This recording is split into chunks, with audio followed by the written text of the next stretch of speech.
Hi மக்களே, நான் உங்கள் எம்பி. இன்றைக்கி வந்து ஒரு சூப்பரான பிரிஞ்சி தான் செய்ய போகிறோம். மீல் மேக்கர் வச்சு சிம்பிளான டேஸ்ட்டாகவும் இருக்கிற மாதிரி ஒரு பிரிஞ்சி தான் நம்ம செய்ய போகிறோம். பேச்சுலர்ஸ் எல்லாம் செய்கிறதுக்கு ஈஸியாக இருக்கும். அதுக்காக பேச்சுலர் மட்டும் இல்லை, ஃபேமிலிலையும் செய்யலாம், குறைந்த பட்ஜெட்டில் அடங்கும். ஓகே, வாங்க இது எப்படி செய்கிறதுன்னு பார்த்துடலாம். மக்களே, அடுப்பு பற்ற வச்சுட்டு அதில் வந்து ஒரு குக்கர் ஒன்று வச்சாச்சு. தம் போடுறதுக்காக நம்ம குக்கர் யூஸ் பண்ண போகிறோம். அதனால் இப்போ குக்கர் வச்சுட்டு அதில் 2 மீடியம் சைஸ் அளவுக்கு வெங்காயத்தை சேர்த்துக்கலாம். அதாவது இன்றைக்கி வந்து நான் 2 பேர் சாப்பிட்ற அளவுக்கு செய்கிறேன். அப்புறம் பார்த்திங்கன்னா 2 பிரிஞ்சி லீஃபு, ஒரு ஸ்டார் நைஸு, ஒரு சின்ன துண்டு பட்டை, மராட்டி மொக்கு எடுத்து வச்சுருக்கேன். அதையும் சேர்த்துக்கலாம்.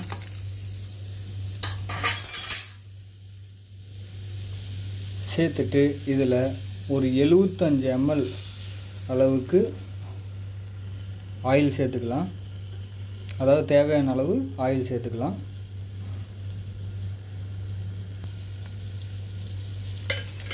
ஆயில் சேர்த்துட்டு இந்த வெங்காயம் வந்து நல்லா ஒரு கண்ணாடி பதத்துக்கு வர்ற மாதிரி நல்லா வதக்கிக்கலாம். பொன்னிறமாக வதங்கணும்னு அவசியம் இல்லை. ஏன்னா இது பிரிஞ்சி தானே செய்ய போகிறோம். ஒரு கண்ணாடி பதத்துக்கு நல்லா வதக்கிக்கலாம்.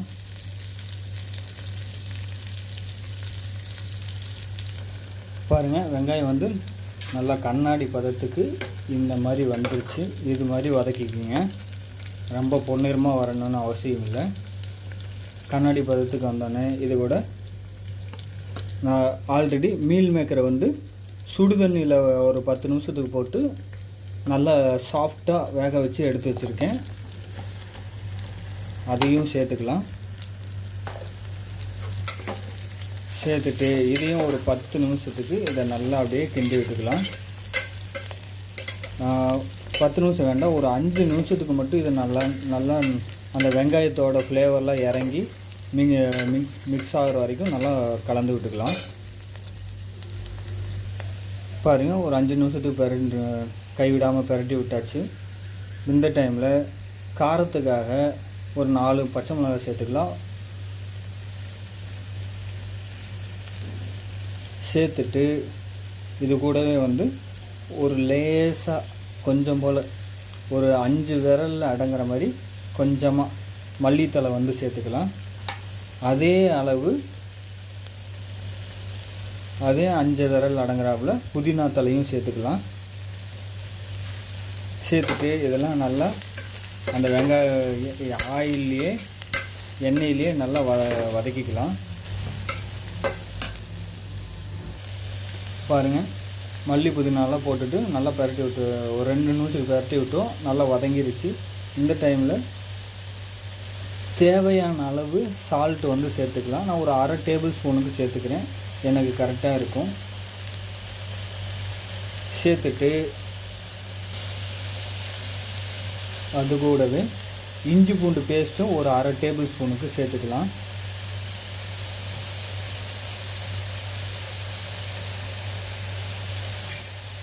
பாருங்கள், இஞ்சி பூண்டு பேஸ்ட்டு சேர்த்துட்டு இதையும் நல்லா அந்த எண்ணெயோடவே நல்லா பரட்டி விட்டுக்கலாம். ஒரு 5 நிமிஷத்துக்கு நல்லா எண்ணெயோடவே பரட்டி விடுவோம். பாருங்கள், போட்டுட்டு ஒரு 5 நிமிஷத்துக்கு நல்லா பரட்டி விட்டோம். இஞ்சி பூண்டு பேஸ்ட்டு இதெல்லாம் நல்லா அதனுடைய வதங்கி ஃப்ளேவரில் இறங்கி நல்லா சூப்பரான ஸ்மெல் வருது. இந்த டைமில் இது கூடவே காஷ்மீரி சில்லி பவுடர் ஒரு 1/2 டேபிள் ஸ்பூனுக்கு சேர்த்துக்கலாம். சேர்த்துட்டு அது கூடவே மீடியம் சைஸில் 2 தக்காளி, வெங்காயம் எந்த அளவுக்கு எடுத்தீங்களோ அதே அளவு தக்காளியும் சேர்த்துக்குங்க. சேர்த்துட்டு அதையும் நல்லா மிக்ஸ் பண்ணி பரட்டி விட்டுக்கலாம். நல்லா ஒரு 5 நிமிஷத்துக்கு மட்டும் இதை அப்படியே அந்த எண்ணெயிலேயே பரட்டி விட்டுக்கலாம்.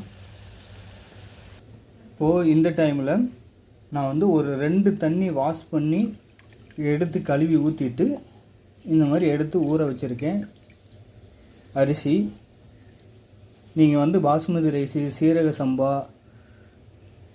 அல்லது ஆப் ஆயில் அரிசின்னு சொல்லுவாங்க, ஸ்டீம் ரைஸு, அது கூட நீங்கள் யூஸ் பண்ணிக்கலாம். ஆனால் புழுங்கல் அரிசி யூஸ் பண்ணாதீங்க, நல்லா இருக்காது, டேஸ்ட் வராது. எடுத்து வச்சுருக்கேன். இது ஊறட்டும், ஓரமாக இருக்கட்டும். நம்ம லாஸ்ட்டாக தான் சேர்க்க போகிறோம்.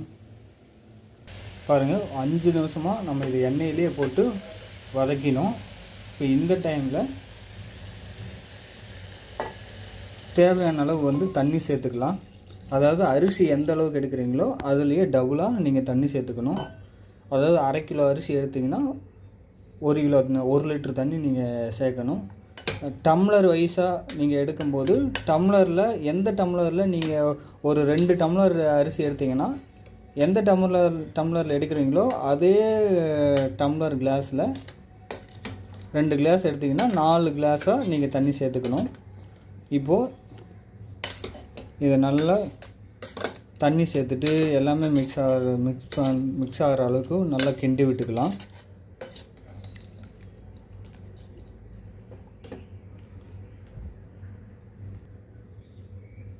பாருங்கள், இந்த டைமில் நம்ம வந்து உப்பு இருக்கான்னு நம்ம செக் பண்ணிப்போம். இந்த ஆயிலெல்லாம் இப்படி நகர்த்தி விட்டுட்டு அந்த கிரேவி மட்டும் எடுத்து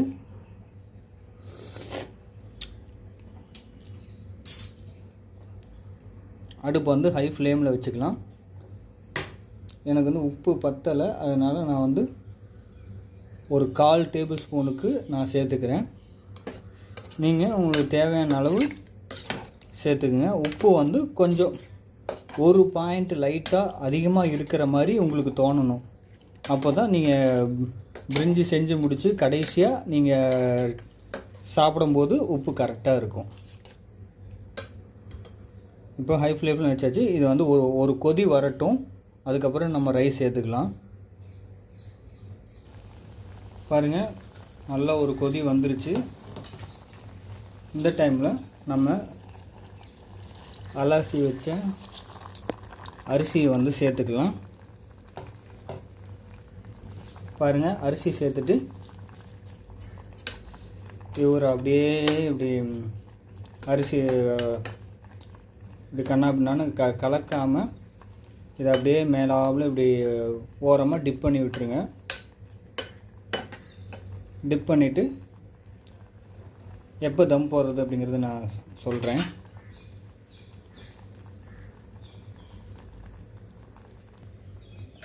அரிசி போட்டதும் நம்ம வந்து குக்கர் மூடி போட்டு ஒரு 2 விசில் விட்டுக்கலாம்.